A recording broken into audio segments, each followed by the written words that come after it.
ሰላም 11ኛ ቀን ሁለተኛ ሳምንት ትምህርታችን ላይ ነን። ዛሬ ደግሞ በጣም ደስ የሚል በተለይ ደግሞ በጣም ከቪዲዮ ጋር ጊዜያችሁን የምታጠፉ ሰመራይዝ የሆነ መረጃ የምትፈልጉ ሰዎች፣ አንዳንድ ጊዜ ደግሞ ፊልሙ በጣም ያጓጓችኋል፣ ዶክመንተሪው በጣም ደስ ይላችኋል፣ ወይም ጥናታዊ ቪዲዮ በጣም ይመስጣችሁና ግን ስፓኒሽኛ ነው። ከይምጣ ስፓኒሽኛ እናንተ እንግሊዘኛ ነው የምትችሉ ወይ አረብኛ ይሆንባችኋል። ቻይንኛማ ለጉድ ነው፣ ለገራጅ የሚያስቸግር ቋንቋ ነው። ስለዚህ ይሄን ሁሉ ተመራይዝ አድርጎ በምትፈልጉት በአማርኛ ወይም በእንግሊዘኛ አለበለዚያም በአረብኛ በምትችሉት ነገር እንዲነግራችሁ ጀሚናይን ዩቲዩብ አናሊሲስ ስራልኝ በሉት። የሚገርም ውጤት ያገኛል።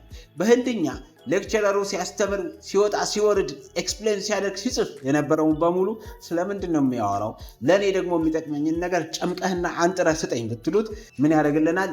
ቋንቋውን ቀይሮ በምንፈልገው መጠንና ደረጃ ያንን የቪዲዮ ፕሮዳክሽን ጥናት የተሰራበትን ታሪክ ሁሉን ነገሩን ሰመራይዝ አድርጎ ይሰጠናል። ስለዚህ ምንድነው ማለት ነው? ስኮፓችን ይሰፋል። በእንግሊዝኛ የተሰሩ ነገሮች ላይ ብቻ ቤዝ አድርገን ከነበረ፣ ጀርመንኛ የሚችሉ ጀርመንኛ ላይ ብቻ አተኩሮ ከነበረ፣ ፈረንሳይኛም አረብኛ ሁሉም በየዘርፉ ሊሚቴሽን ከነበረው ያ ሊሚቴሽን ተሰበረ ማለት ነው። ወደምንፈልገው ቋንቋ በምንፈልገው ፎርማት ቪዲዮውን ሊንኩን ብቻ እንሰጠዋለን። ከዛ በኋላ አናላይዝ አድርጎ ኢንተርፕሬት አድርጎ ወደ ቋንቋችን ቀይሮ በሚገርም ሁኔታና በሚገርም ፕሪሲሽን ይሰጠናል።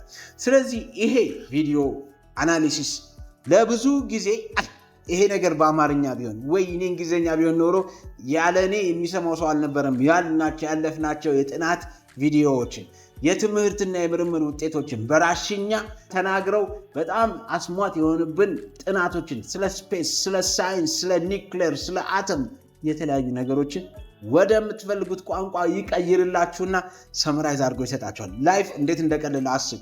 እንግዲህ ምሳሌ ልስጣችሁ። አስተማሪው ስለ C++ በደንብ እያስተማረ ነው። በምንኛ በእንግሊዝኛና በህንድኛ እየቀላቀለ ነው እና እርስዎ ለመረዳት ገባኝ ሲሉ አይገባዎትም፣ አልገባኝም ሲሉ ደግሞ የሆነ ነገር ይጥላል። አንድ መፍትሄ ልንገሮት። እችን ቪዲዮ ይውሰዱና ዩቲዩብ አናሊሲስ ላይ ጀሚና ላይ ድሮፕ ያድርጓትና የ3 ደቂቃ ዋና ሰመሪውን በዚህ አካባቢ ንገረኝ ሲሉ በጣም የሚገርም ሰመሪ በቅጽበት አውጥቶ ጥሞን ቆርጦለት የእንግሊዝኛና የህንድኛ ፉክክርን አስወግዶ በሚፈልጉት በአማርኛ፣ በትግርኛ፣ በኦሮምኛ ያስረዳዋል።